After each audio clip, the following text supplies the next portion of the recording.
Aos homens, boa noite. Às mulheres, boa noite. Então, as mulheres ganharam. Aos homens, boa noite. Vai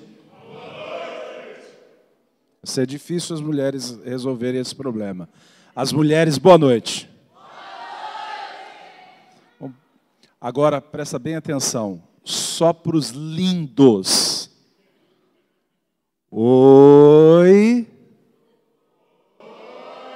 A estima está lá em cima, que coisa boa.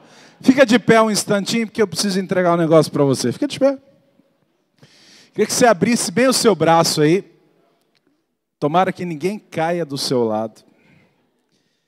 Aliás, hoje você deve ter tomado banho, então eu não estou tão preocupado, né? Abriu? Muito bem. Eu gostaria que você desse um abraço em você mesmo. Eita, que coisa maluca, né? Isso.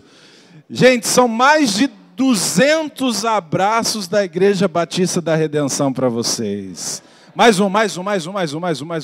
Agora você vai abraçar bem gostoso até dizer aleluia. Esse é o meu abraço a você, caso não consiga fazer pessoalmente. Pode sentar, querido. É uma honra para mim poder estar entre os irmãos. E eu quero convidar a Luciane para ficar de pé nesse instante. Essa mulher linda que com as suas orações me mantém de pé. Graças a Deus. Quero chamar também Sara e Isaac para estarem de pé. Ambos graduados no jiu-jitsu. Tá? Os dois são motivo dos meus cabelos brancos e a falta deles, né? E quero convidar então demais irmãos que vieram comigo: Wellington, Suelene, Leandro, Bruna, seminarista Vitor, Pedro, Suzane, Lucas. Esse pessoal faz parte do meu pequeno grupo nas terças-feiras lá na minha casa, e muito me honra poder estar com eles aqui. Obrigado, queridos. Meus irmãos queridos, que bênção é poder estar entre os irmãos, mas sem demora viemos aqui para ler a palavra. Abra sua Bíblia. No Evangelho que escreveu João, no capítulo 9. Evangelho que escreveu João, capítulo 9. Você encontrou, diga amém. Não encontrou, diga misericórdia. Não trouxe a Bíblia, diga perdão, Senhor. Que Deus te perdoe, mas vai e não peque mais. Às vezes, por nós projetarmos, a gente fica acomodado, né? Mas vou lhe dar uma razão, pelo menos uma. Não é das melhores, mas para você carregar a Bíblia. Tinha um homem que não sabia ler, nem escrever, mas ele queria muito uma Bíblia. Era da roça, não é? Seu José. E ele chegou para o pastor e disse: pastor, eu quero tanto uma Bíblia. Mas meu filho, o senhor não sabe ler. Não, mas eu queria tanto andar com a Bíblia, porque a Bíblia é a palavra de Deus. E aí um dia, então, ele estava andando com sua Bíblia, já com cheiro de sovaco. É assim que algumas outras religiões falam de nós, que as nossas Bíblias fedem a sovaco. Não é? Eles não sabem que tem desodorante. E aí, quando ele está passando, se soltou um boi bravo, um touro, aliás, e veio para cima dele. O que ele tinha na mão? Ele não tacou no touro, mas disse: ô touro, olha a Bíblia, é a palavra de Deus. Não sei se o touro entendeu, mas desviou, não é? E ele não foi atacado pelo touro. Então vale a pena andar com a Bíblia na mão, não é? Vamos ficar de pé em reverência à palavra que vamos ler, que é as Escrituras Sagradas. Capítulo 9, vamos ler alguns versículos, e diz assim a palavra de Deus: ao passar, Jesus viu um cego de nascença. Seus discípulos lhe perguntaram: mestre, quem pecou, este homem ou seus pais, para que ele nascesse cego? Disse Jesus: nem ele, nem seus pais pecaram, mas isto aconteceu para que a obra de Deus se manifestasse na vida dele. Enquanto é dia, precisamos trabalhar ou realizar a obra daquele que me enviou. A noite se aproxima quando ninguém pode trabalhar. Enquanto estou no mundo, sou a luz do mundo. Tendo dito isso, cuspiu no chão, misturou terra com saliva e aplicou aos olhos do homem. Então lhe disse, vá lavar-se no tanque de Siloé, que significa enviado. O homem foi, lavou-se e voltou vendo. Note o versículo 8. Seus vizinhos e os que anteriormente o tinham visto mendigando, perguntaram, não é este o mesmo homem que costumava ficar sentado aqui mendigando? Alguns afirmavam que era ele. Outros diziam, não, apenas se parece com ele. Mas ele próprio insistia, sou eu mesmo. Vamos orar, querido. Pai, eu tenho certeza que é um privilégio para nós termos a Bíblia na nossa língua. Podemos ler, entender, mas a interpretação precisa vir do Teu Espírito. E nós queremos dar liberdade ao Teu Espírito para interpretar o texto na mente e coração de cada um segundo a sua necessidade. Pai, Teus filhos vieram aqui para receber uma palavra do Senhor. E eu te peço que o Senhor não deixe ninguém sair daqui de mãos vazias nessa noite.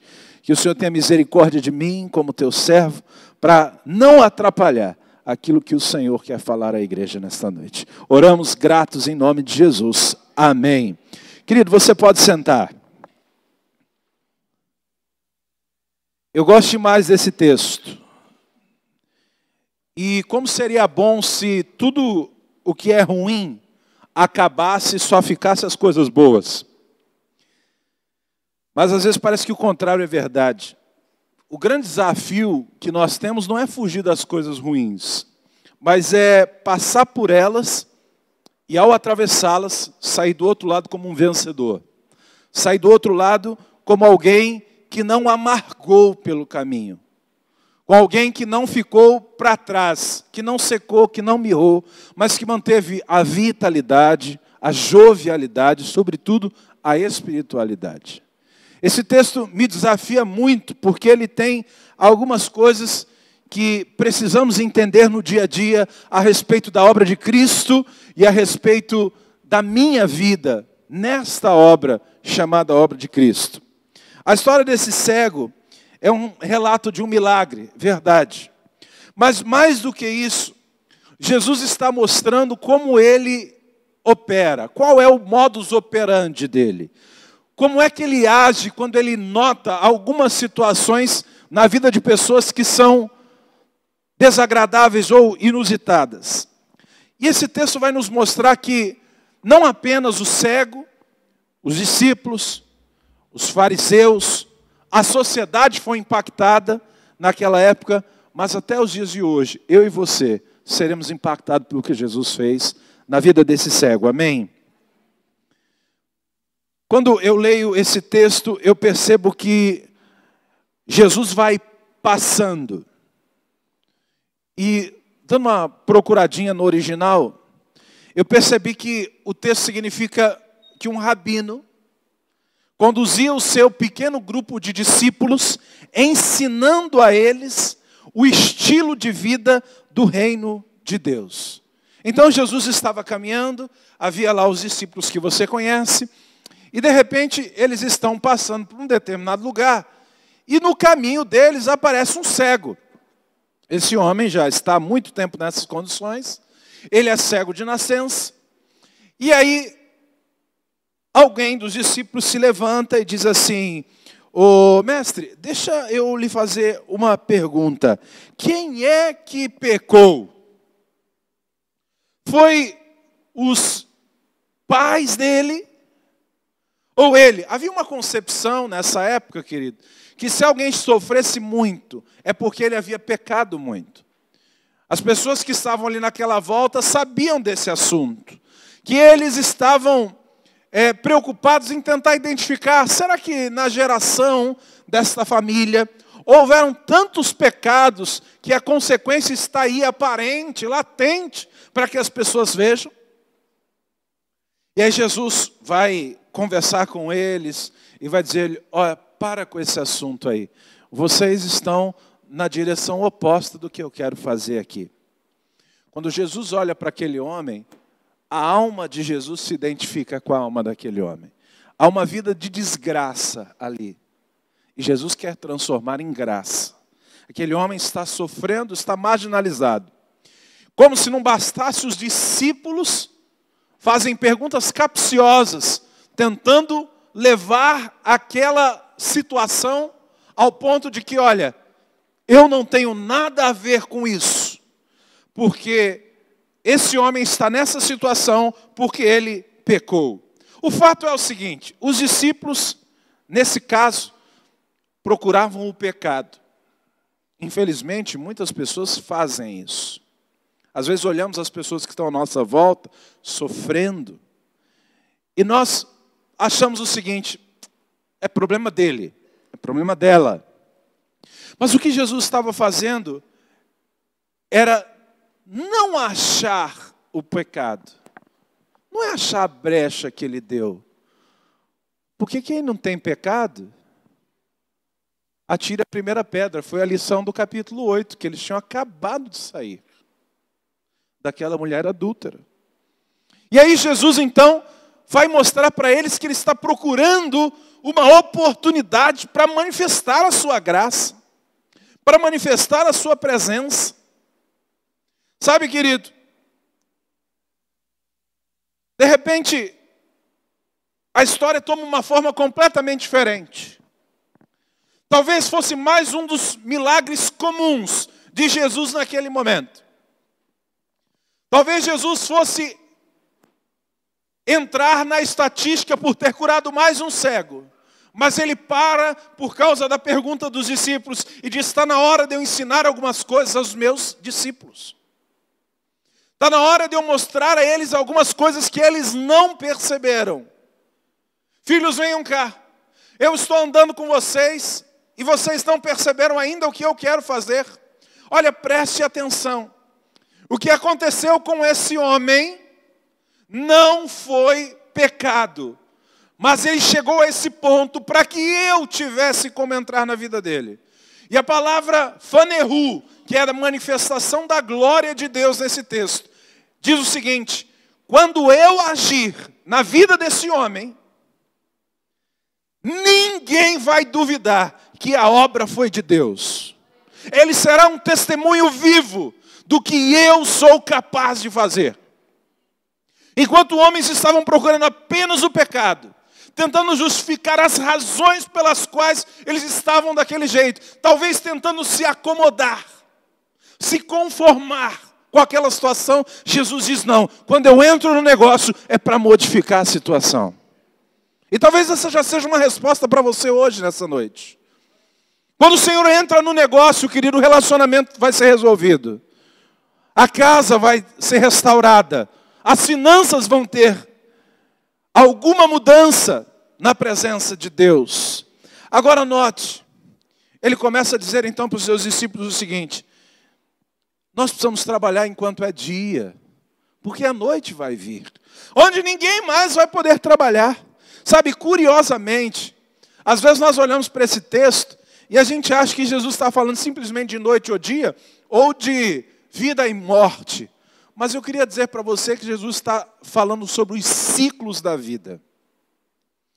Nós temos muitos ciclos que se abrem e se fecham na nossa vida. Às vezes no trabalho, às vezes no relacionamento, às vezes na igreja, às vezes numa série de coisas. Jesus está dizendo o seguinte, nós precisamos, como servos de Deus, prestar atenção, porque as pessoas estão ficando tão feridas, que daqui a pouco não vai mais dar tempo de curá-las. Se nós perdermos tempo na burocracia do que é a igreja, nós nunca seremos a igreja. Sabe, as pessoas vivem tentando descobrir o que é a igreja. E nós devemos deixar de vir à igreja e ser mais a igreja. Era o que Jesus estava dizendo para os seus discípulos. Sejam igreja. Vocês são aqueles que devem curar os outros, não aqueles que vão acusar os outros. Não aqueles que vão caçar os pecados na vida dos outros. Nós não somos caçadores de pecados. Nós procuramos brechas. Hoje, quando o pastor estava falando sobre o jiu-jitsu, ele está dizendo, olha, nós encontramos uma brecha.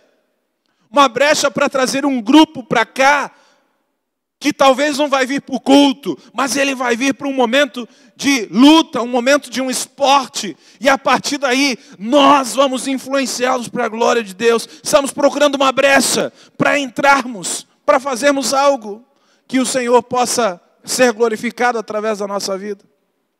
Sabe, permita-me contar um testemunho. Deus, uma vez, mexeu com a minha estrutura. Porque nós gostamos muito de ser crente e de ter comunhão com os irmãos, não é verdade? Você gosta de ter comunhão com os irmãos? Quem gosta de ter comunhão com os irmãos? Você vai na casa do irmão, tem aquela coisa gostosa para comer. O que é que você come lá na casa do irmão? Hã? Porque crente quando reúne tem comida, tem ou não tem? O que era? Pizza? Como é que foi? Lasanha? Recebo. Porque eu e o Garfield para gostar de lasanha não existe. E a melhor lasanha do mundo está lá em casa, só para avisar. Tá? Se alguém quiser provar o contrário, pode me convidar que eu vou experimentar. Besta, hein? Não é besta não, hein? Mas olha só, a gente gosta muito de comunhão. Demais. E a gente termina criando até linguagem própria. Nós criamos um idioma para falar entre nós, se chama o evangeliquez. E nós temos o nosso linguajar, que quase sempre exclui aqueles que não entendem. Quando começamos a falar então das concupiscências, dos vitupérios e dos anátemas, e aí um dia o Senhor mexeu com a minha estrutura. E eu preciso contar para você que eu estava no enterro, e eu não gosto de fazer enterro.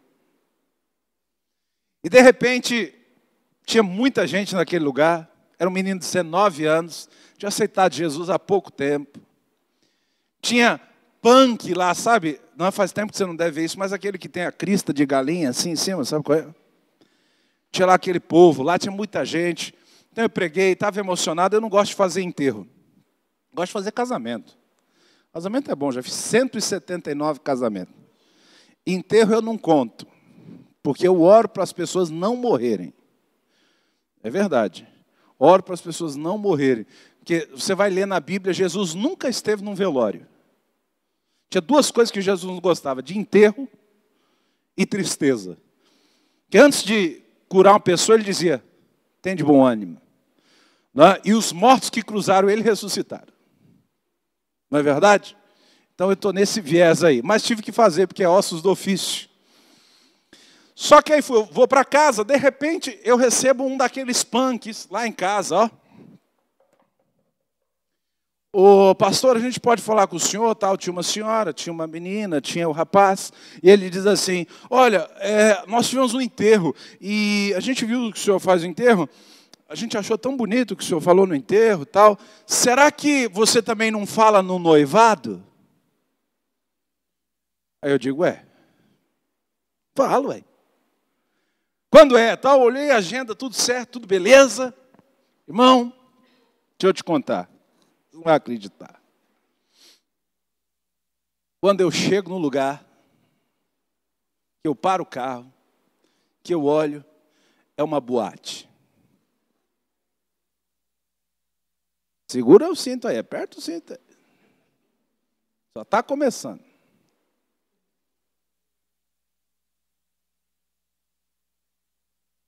Que eu entro naquele lugar, querido, tinha um negócio assim. Você já viu isso? A cabeça fazia. E era muito incrível aquele lugar, sabe por quê? Porque ele não tinha luz, ele só tinha uma luz que piscava. Então você só via as pessoas quando acendia. Você entendeu como é que é? Piscava, a pessoa aparecia. Subia depois. E sempre estava de um jeito diferente. Eu digo, meu Deus, que inferno que é esse aqui. Para quem tem labirintite, você não tem noção do que significa. Então fui logo encostando assim na parede. A única luz acesa lá era na cabeça do DJ. Eu digo, eu vou ficar do lado daquele homem lá. Porque se eu der uma de doido, eu dou um tapa nessa mesa de som aqui e paro logo esse negócio.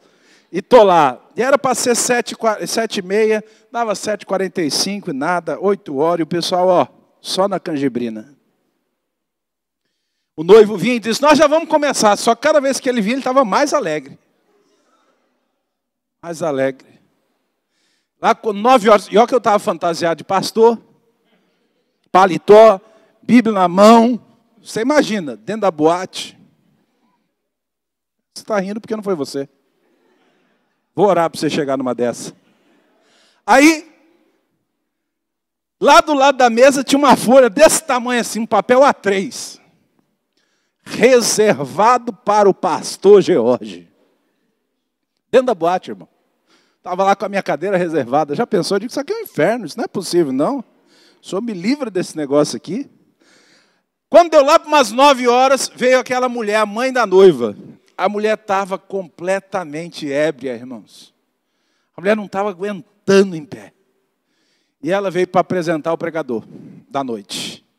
E ela veio lá, pegou o microfone e disse, ó, acende essa luz, rapaz. Esse negócio piscando. Já estou me aguentando esse barulho. E deu lá uns gritos no pessoal. E disse, ó, a partir de agora eu quero que todo mundo cala a boca. Até eu já fiquei assim, eu digo, apanhei aqui. Apanhei aqui. Aí, ela disse, olha, é o seguinte, tem um homem aqui. Eu só dizendo, tomara que não fale que é pastor, porque fala qualquer outra coisa aí, né? Pensando, já pensou se tira uma foto, um negócio aqui, não, até explicar. Ela disse assim, olha, eu estava no enterro, olha a apresentação do pregador. Eu estava no enterro e eu conheci um homem. E esse homem é o pastor George. E ele está aqui presente hoje. E olha, ele vai falar. Eu quero que todo mundo preste atenção no que ele vai falar, hein? E vou dizer logo uma coisa agora, para todo mundo aqui da minha família saber. A partir de hoje, toda festa de família, ele está convidado.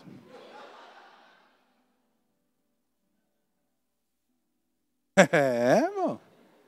A partir de hoje está convidado.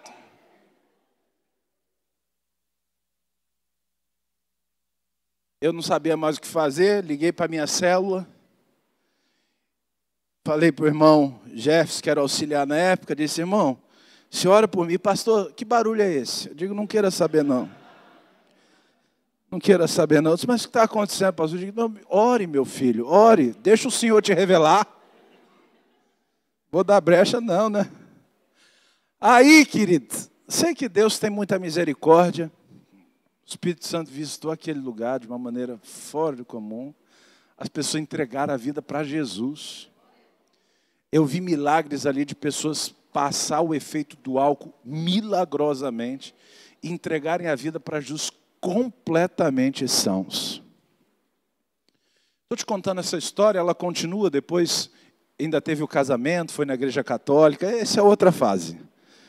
Tá? Mas depois eles se convertem, graças a Deus. Foram as almas mais caras que eu ganhei para Jesus até hoje. Custou muito.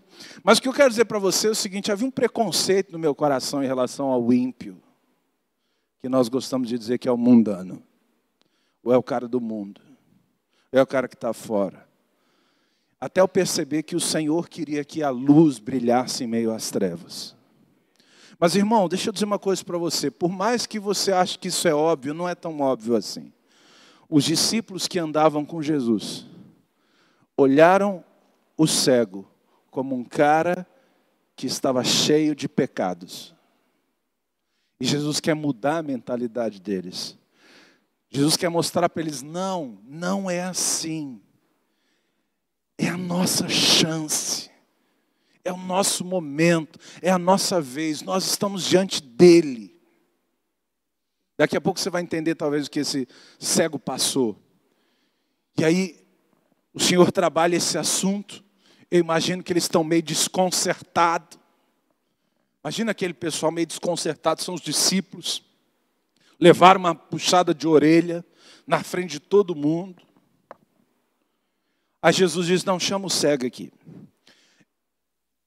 Jesus vai até cuspir na cara dele. Eu até estava pensando em fazer esse teatro aqui agora. Eu quero ser Jesus, é claro, óbvio. Queria ver se tem alguém que quer ser o cego aí. Hã? Mas o fato é que acontece um negócio muito inusitado. Hã? Chama o cego, dá aquela cuspida que eu não sei como é que foi, nem vou tentar para não dar um embrulho no seu estômago. Mas deve ter sido bastante, porque fez lodo. Não foi qualquer cuspe não, irmão. Tem até uma igreja chamada Cuspe Santo de Jesus. Você acha que não é, mas tem. Tem tanta igreja, irmão. Tem uma igreja escrita assim, ó, Jesus volta, você fica. Como é que você entra numa igreja dessa? Eu estou fora. Tem muita coisa aí. Aí quando chamou o cego, fez aquele lodo, passou no olho dele, nada aconteceu. Eu queria fazer uma pausa exatamente nesse momento para poder ampliar o seu entendimento sobre esse assunto. Que é uma coisa curiosa aqui, que não dá para perceber só lendo o texto. Nós temos que entrar um pouco mais fundo na cultura da época e por que Jesus agiu dessa maneira. Porque às vezes você lê esse texto, você não entende o que aconteceu. Né? Se Jesus ia mandar o cara ir lá para Siloé, se ele ia ser curado depois que foi para lá, por que cuspir? Por que fazer lama? Por que tudo isso? Mas eu queria dizer para você que faz muito sentido para aquela cultura que Jesus fez. E deixou todo mundo sem entender nada. Por quê? Existe 12 volumes de um livro chamado Talmud, que é basicamente um livro de registro de atas dos rabinos, que eles escreviam baseado nas coisas que aconteciam e naquilo que eles acreditavam. Então, eles escreviam, era um registro de atas mesmo. Foram 12 volumes. E no volume 7, tem uma coisa curiosa escrita. Diz o seguinte: se aplicado a saliva de um primogênito nos olhos de um cego, é possível que ele seja curado. Então era comum entender naquela época e viver esse momento onde pessoas aplicavam saliva nos olhos dos cegos, porque eles entendiam dessa maneira, porque já deviam ter visto acontecer algumas vezes. Então quando Jesus faz isso, ainda mistura com lodo, que na verdade deixou impuro aquela saliva, eles não estão entendendo mais nada.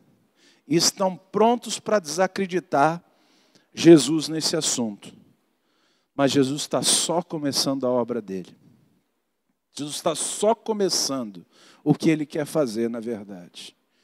Ele diz, olha, vamos fazer o seguinte, vai lá para Siloé, porque eu quero que você tenha uma experiência lá, se lave. Gente, eu fico imaginando, eu já procurei saber a distância, porque Siloé fica no sul de Jerusalém, e alguns dizem que do exato local que ele estava, ficava mais ou menos 1 quilômetro. Eu já encontrei estudiosos falando que era 15. Mas seja lá qual for a distância, era difícil para o cego, você há de convir. Não é? Eu tinha um avô que era cego, pregador da palavra. Não é? Ele chegava com um livro enorme no púlpito, parecia 3 Bíblias e era só o Evangelho de João. Era em braille. Não é? E ele pregava a palavra fervorosamente. E aí, quando ele terminava a pregação, ele pegava a sanfona dele, tirava seus óculos, mostrava os buracos que a cegueira causou e cantava, ó quão cego eu andei e perdido vaguei, longe, longe do meu Salvador. E ele terminava dizendo o seguinte, a minha maior alegria é que a primeira vez que eu vou abrir os olhos vai ser para ver Jesus. Muitas vezes carreguei o meu avô no braço, levava para lá, para cá, fazia muitas coisas. A vida do cego não é fácil. E por isso eu posso imaginar que para esse homem, que vivia pedindo esmolas para sobreviver, marginalizado, já devia ter passado por uma série de coisas. Imagine você, há muitos por aí que são bem levados, né, irmãos? Os adolescentes, os jovens, às vezes até adultos. Você imagina aquele cego lá todos os dias? Parece uns adolescentes levados lá. O que eles faziam com esse cego? Eles cuspiam na cara dele. Eles cuspiam na cara dele. Eu imagino quantas vezes aquele homem pode ter sido vítima de um cuspe na cara. Das pessoas desvirtuando aquele entendimento rabínico. Eu fico imaginando o que esse homem está pensando nesse trajeto. Eu não sei se ele foi sozinho, se ele tinha uma bengala de cego, eu não sei. Mas ele está caminhando e talvez ele pergunta, o que eu tenho a perder? Sem dúvida ele já havia escutado falar de Jesus. Jesus causava um movimento grande. Isso o que eu vou perder? Ah, quer saber? Eu vou lá. E ele começa a caminhar. Diferente de outros homens cegos e pedintes na Bíblia, quando Jesus se refere a esse especialmente, ele fala que ele era mentalmente cego. Os outros eram apenas cegos por uma doença ou por uma nascença. Mas esse cego, Jesus faz questão de usar uma outra palavra no grego para dizer que a mente dele era cega. E eu seguro esse entendimento porque ele está indo lá para Siloé. Quando ele chega em Siloé, olha só, quando ele chega em Siloé, ele desce, porque tem uma escada de pedra maciça. E quando ele desce, ele se ajoelha para poder pegar água. E quando ele se ajoelha, ele leva a água nos olhos. E a Bíblia diz que ele se lavou e voltou. O quê? Milagre aconteceu.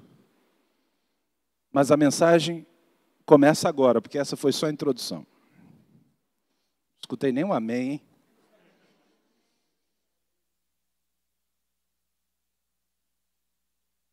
Versículo 8 que você leu, acontece uma coisa que eu não sei se você já percebeu. Não sei se o seu vizinho gosta de você, não. Nem se você gosta dele. Mas seu vizinho sabe muita coisa de você. Se bobear, ele sabe qual é o tipo de perfume que você usa. Até se você comprou falsificado. Ele sabe qual é seu carro. Quando você chega com outro carro, diz, ih, já trocou o carro? Ele sabe se você tem gato, se você tem cachorro. Ele sabe se você briga com a esposa. E aí, às vezes, quando você levanta a voz, ele diz, olha lá o crente. Vizinho é uma benção. Tá vendo o crente aí? Para ser crente igual esse. Os vizinhos sabem muita coisa de você. Sabia disso? Muita coisa. E ele está cozinhando tripa, está fritando tripa. Minha mãe fritava tripa. Misericórdia, que lembrança. Melhor falar de lasanha, né, varão?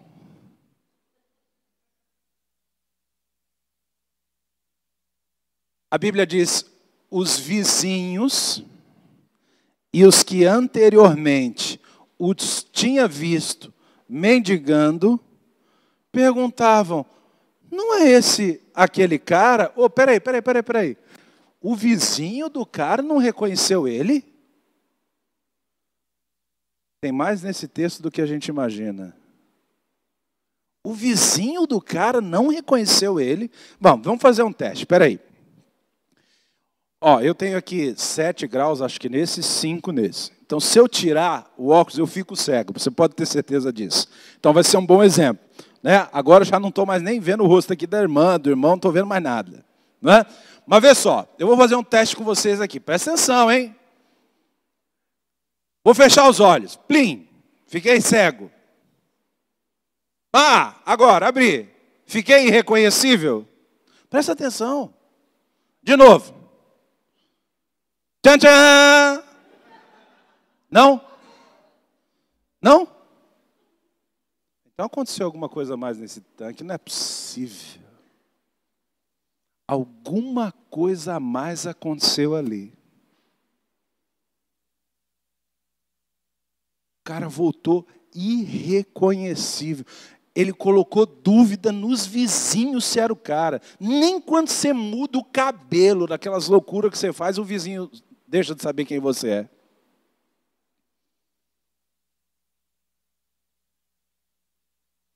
E aí, talvez seja a razão pela qual Jesus mandou ele para lá.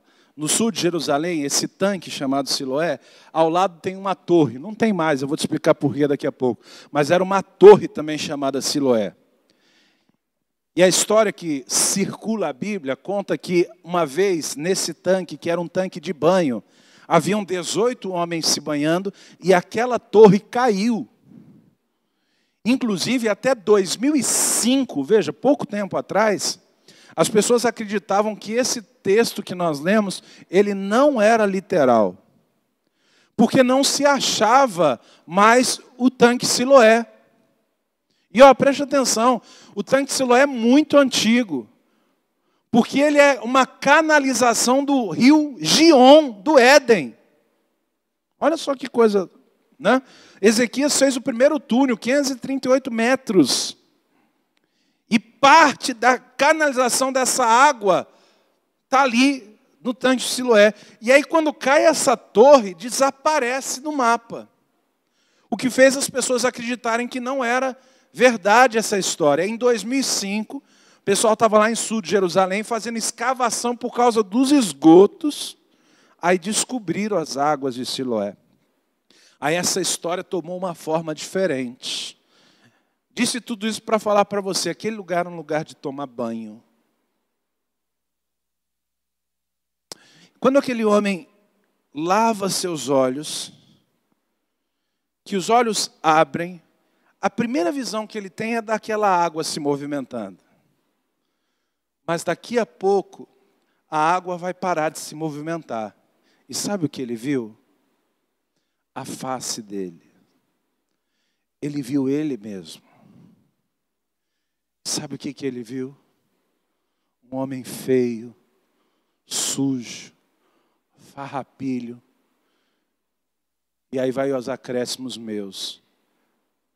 Ia passando naquele momento um representante da Rinodê, ou da Boticário, ou da Natura, e eles estavam vendendo uns cremes, uns negócios, e o cara pegou ali um dinheirinho que ele tinha, um creme de banho, um negócio, e disse, vou tomar um banho.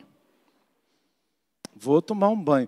Esse cara tomou um banho, ajeitou aquele cabelo horroroso dele, e o cara volta são, limpo. Ele nunca tinha visto a sujeira dele. Talvez os pais dele dissessem alguma vez, cara, você está fedido, toma banho. Igual alguns pais falam para os adolescentes. Pô, vai tomar banho, rapaz, está fedido. Está sentindo, não? Adolescente só começa a tomar banho demais, presta atenção, quando está apaixonado. Está apaixonado, quer tomar banho de manhã, de tarde, de noite, arrumar o cabelo, vazar gel. Aí sim. Se não, meu irmão, nem escovar o dente escova. Que obrigar. Fala a Deus, as mães estão falando ali. Fala, Senhor. O cara volta limpo, queridos. E aí o pessoal não consegue mais reconhecer ele. Deixa eu aplicar essas coisas para a gente aqui. Porque contar só a história não seria suficiente. Eu acredito que esse homem é tipo de alguns de nós aqui nessa noite. E vou dizer para você por quê. Esse texto fala não só de um milagre, mas fala da vida espiritual. Tem muita gente que não percebe, mas a vida espiritual está em baixa já faz muito tempo. Se ocupou de fazer coisas para Deus e esqueceu do tempo que devia passar ao lado de Deus. trabalhou muito, mas esqueceu que quem dirige, quem guia é o Espírito Santo de Deus. E por causa disso, permitiu-se sujar suas roupas. Não necessariamente dos pecados, mas talvez da poeira, da muita caminhada para muitos lugares.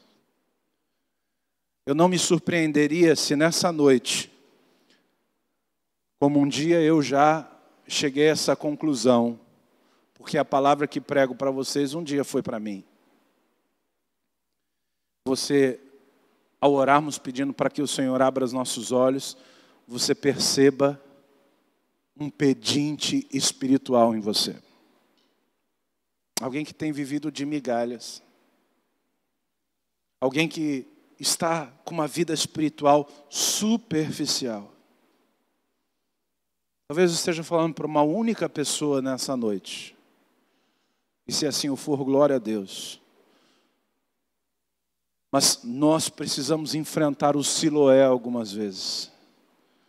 Permitir que o Senhor, através do seu Espírito, nos banhe, para que os nossos olhos sejam abertos e nós reflitamos o que Deus quer que nós sejamos, e não o que nós achamos que devemos ser.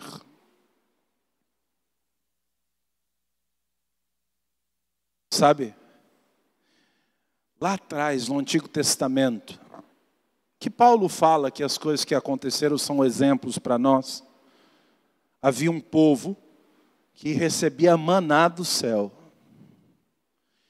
Permita-me comparar o nosso Brasil a um povo que recebe maná do céu. Com todas as nossas agruras, nós somos um povo livre para adorar. Nós saímos hoje e podemos ir para qualquer lugar adorar o Senhor dentro do nosso território.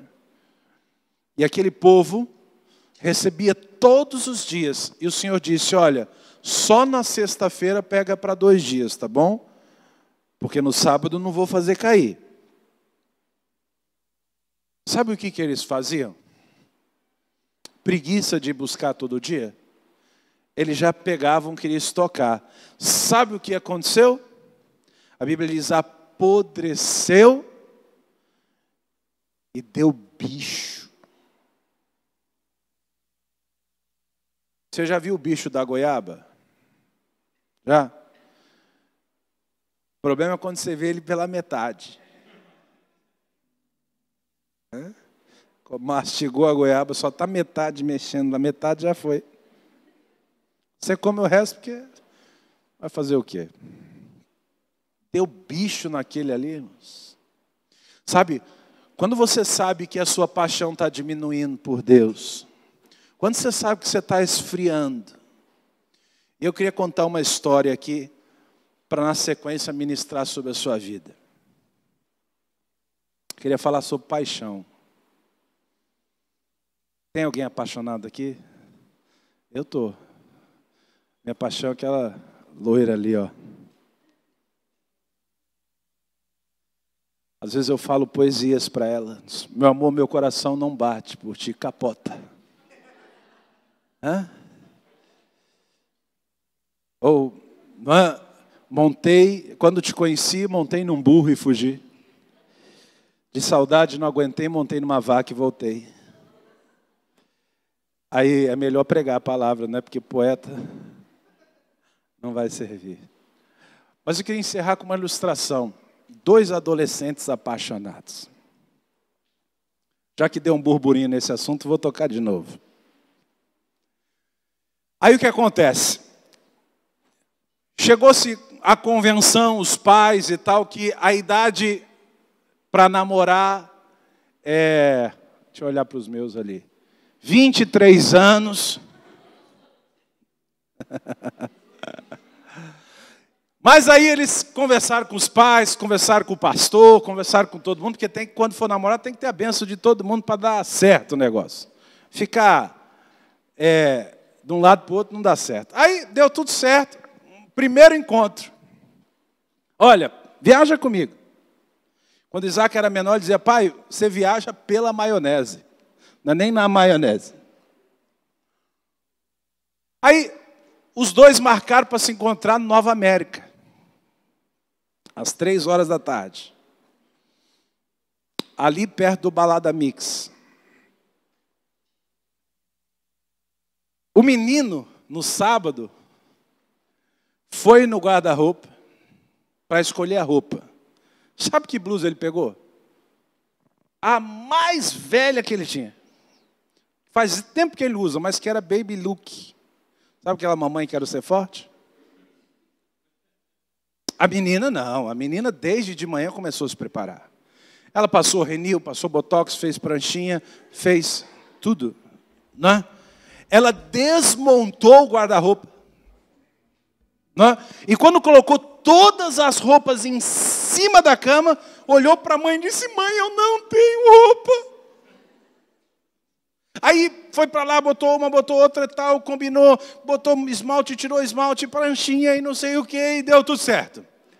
Aí o pai vai levar, porque misericórdia, né? Pai ainda tem que passar por isso. Não tem carro, esse menino quer namorar, não tem emprego, não tem carro, não tem... Quem tem que pagar é o pai. O Zac falou para mim: pai, eu quero namorar. Eu digo: quem vai pagar? Você. Eu digo: cai fora, rapaz. Quer namorar, vai pagar. Então vai trabalhar. Estou nessa não. Aí, quando chega os dois, ela chega atrasada. Porque é para não parecer fácil. Sente o clima. Ela chega por... Ele já tinha chegado umas 2 horas da tarde já. Já tinha ruído todas as unhas. Tinha dito assim: esse negócio de conversar com o pastor, eu sabia que não ia dar certo. Aí ela coloca a mão nos olhos dele e diz assim: adivinha quem é? Aí ele faz assim: não sei. A paixão não é linda? Mas eu queria falar de primeiro amor com você. Porque era um sentimento parecido com esse que você tinha quando Jesus entrou na sua vida. Quando você escutava o nome dele, algo dentro de você mudava completamente. E meu apelo nessa noite é para que você seja renovado espiritualmente. É para que seus olhos sejam abertos. E ó, irmão, se você descobrir nessa noite um mendigo, um farrapilho espiritual, não se vergonha não. Deixa o Senhor te tocar. Porque quando você chegar amanhã, onde você tem que chegar, as pessoas vão olhar para você e vão dizer: quem é ele? Não era o fulano de tal? O pessoal diz: não, só se parece com ele. E aí você vai dizer: não, gente, sou eu. A glória de Deus mudou a minha vida. A presença de Deus me invadiu. Eu nunca mais vou ser o mesmo. Amém? Quero orar com você. Vamos colocar de